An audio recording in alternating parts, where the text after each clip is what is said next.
Welcome back to Story Time. Today we'll be reading Chapter 2 of The Charm. This is a book that I wrote. For those who are new to the channel, I wrote Chapter 1 of The Charm when I was 13. When I was 19, challenged myself to turn that chapter into a book, and then at 30, I turned around and published the book. So now I'm reading it out loud. To recap what happened in Chapter 1, we are introduced to the protagonist, Zoe. She is a senior in high school and just kind of has stayed mostly below the radar.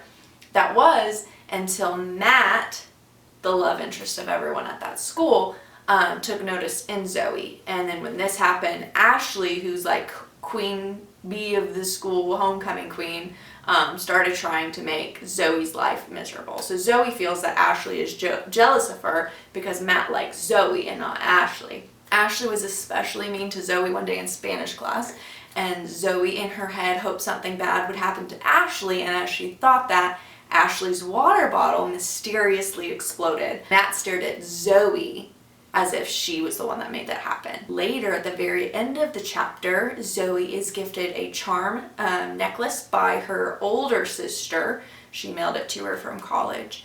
And Zoe just couldn't seem to open up the charm. The charm. At the very, very end of the chapter, Zoe's phone starts ringing. She looks over, and it was Matt. So we're picking up with Zoe potentially answering the phone call from Matt. Chapter 2. I should have expected a phone call. He did mention it during class, but I was supposed to be the one to call him. This changed everything. I had a plan. I was going to call, and when he answered, I'd say, "Hey, it's Zoe. You said you had something you wanted to talk about during class today?" But what was I supposed to do now? Say hello? That was too short. He'd think I wasn't interested. Which, for the record, I was definitely not. I just liked his hair and his smile. Plus, his eyes were this cool brown color, but when the light hit them just right, they were these little gold flakes, and I felt like I could see his whole life, his story. I felt like for once I had someone I could trust. But no, I was not interested. Breathe. My phone sat on my nightstand, begging to be picked up, while Matt patiently waited on the other side of the line. How long had it been ringing? I couldn't let it go to voicemail. I recorded that greeting years ago. I sounded like a 12-year-old boy. I tumbled forward and stretched out my arm, accidentally knocking my phone to the floor. I was freaking out. What if I said something stupid? He'd probably drop me as a Spanish partner. Maybe I should brush my hair, change shirts, or calm down and remember this is only a phone call. With all our past conversations flashing through my mind, I slid the green button on my screen. Deep breath. Hey, it's Zoe. You probably know that because you called me, which, by the way, why did you call me? Never mind, it's probably about that. I cut myself off. Not because he had started speaking, but because the world around me had shifted. In a blink, my ring vanished. The hum of my phone replaced by a heavy silence. A strange warmth pulsed through the charm around my neck. I always thought if I ever got abducted, I'd end up in a dark room with rusty weapons surrounding me, but I never would have expected this.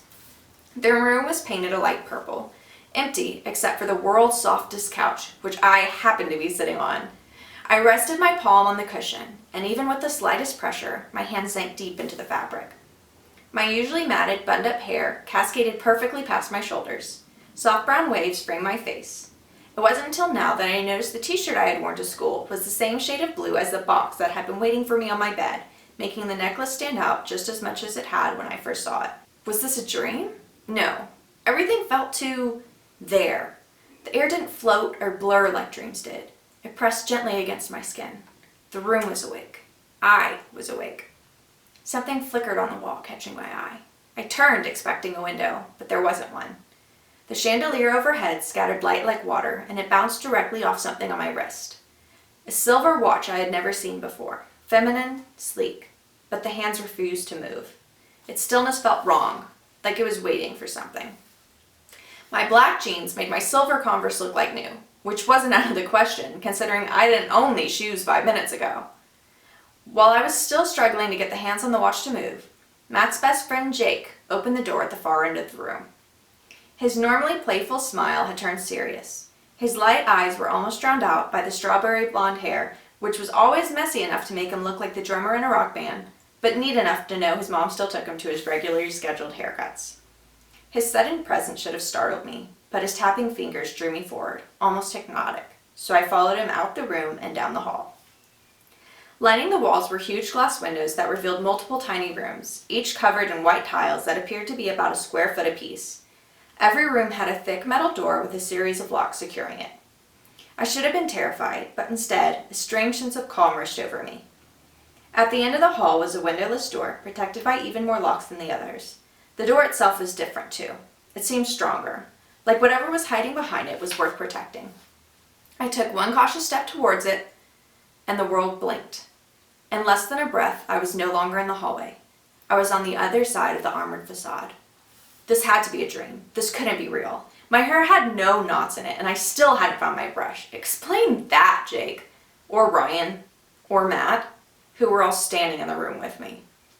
The walls were dark gray, but the small amount of light present found its way to Matt's eyes.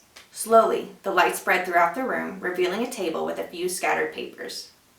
Chairs were lined up against the wall, and a strange black box with a headset attached rested on the cool ground. My eyes returned to Matt, who was already standing closer to me, his dark hair gleaming softly. "I think you know why you're here," Matt said. His lips moved, but I couldn't find the strength to move mine. Though the light remained, my vision began to fade as my knees buckled beneath me. My eyes shut tight and my body went limp. I could still feel everything around me, but my brain wouldn't let me move. I expected noise or confusion, not this unnatural silence. A few quick movements, the scrape of a chair, and suddenly I could tell I was sitting in one. As my senses slowly returned, I spotted a glass of water on the table in front of me. My hand shook as I reached for it. I wiped the condensation from the glass and brought the cup to my lips. The coolness rushed through me, and I finally found the strength to ask the question that had been screaming in the back of my mind. Where am I? The three boys exchanged a glance before Ryan stepped forward. "We stumbled upon this bunker years ago, a little while after we met." He paused, smiling to himself like the secret wasn't his to tell. "It was like it was waiting for us to find it." That part stopped me. Everybody knew they'd been inseparable since junior high, but the bunker? What did he mean, waiting for us? Was it more than a place to hang out? Was there something before them? Ryan caught the confusion in my eyes, drawing me in with a pause. Not just a pause in speech, but in everything. The air seemed to still, like the whole room was holding its breath, waiting for him to speak. "It's the perfect place for you to learn to control your gift, the same way we learned to control ours," he said, finishing with a playful wink.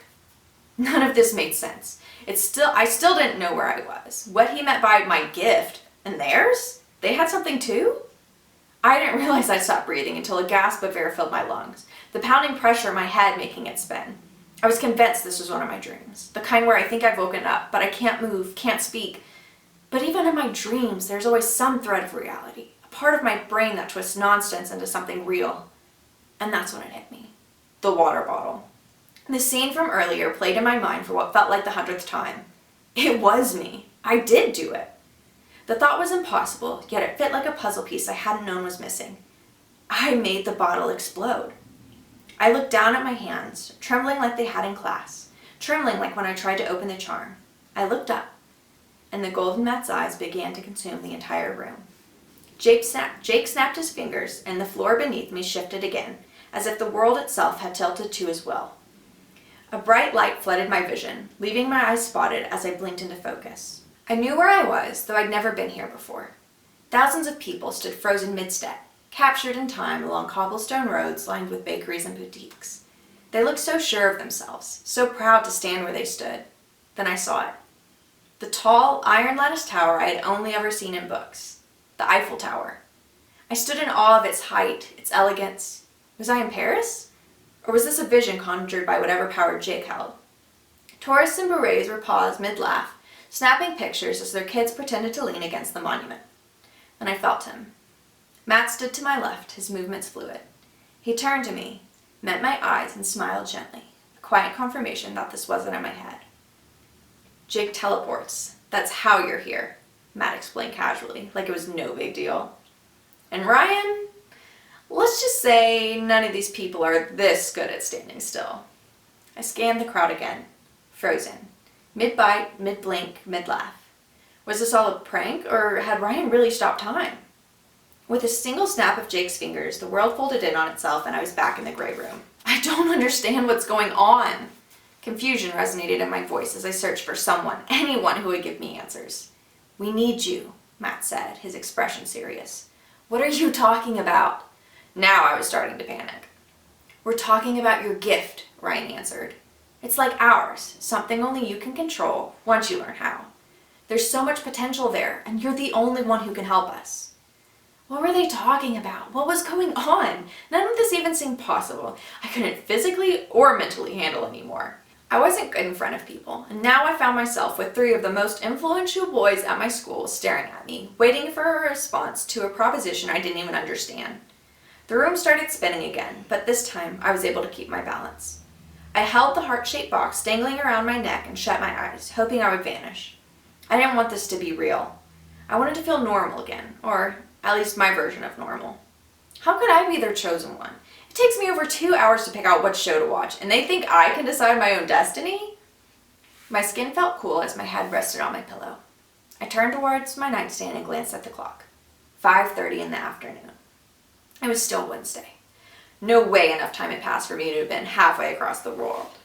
And I should have been happy. I was back in my own room. Not back, I guess. Still here? This is what I had wished for. But for some reason, I felt a pull to find the purple room once again. I missed it, whatever it was.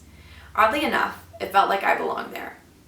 I tossed off my sheets and rolled out of bed to continue working on my essay, but something reflecting on the wall caught my eye. The watch. Its hands were ticking. It wasn't a dream. I pulled the hair tie from my bun, and the same shiny brown waves tumbled down, brushing my shoulders. The glittery shoes from earlier were lined up neatly at the foot of my bed. I didn't know what I was getting myself into, but somehow I knew I could handle it. Matt believed in me. I wasn't exactly sure what he believed in, and I still didn't quite understand what my gift was, but one thing was certain. Things were about to change. End of chapter 2. So chapter 2, Zoe realizes that she actually does have powers. She doesn't know what they are, but it's clear that the boys know what they are. And then in this chapter as well, we learn that Jake, who has messy hair and is one of Matt's best friends, can teleport and clearly can teleport other people as well. And then we learn that his friend, Matt's friend, Ryan, can stop time. So whenever Zoe was gifted a watch, it wasn't moving, which meant that time was also stopped. When she got sent back to her room, it was ticking again, which means time is running smoothly. The watch will be an indicator as you move forward as to whether or not Ryan has stopped time for them. When he stops time, he makes sure to stop Zoe's watch as well, so she knows if she's in real world time or if things are paused. We still don't know what Matt does, and we still don't know what Zoe does, but we're gonna find out soon. Possibly next week. Thanks for watching. I feel like that was very confusing, so I'm going to start again. Waiting for response to the most influential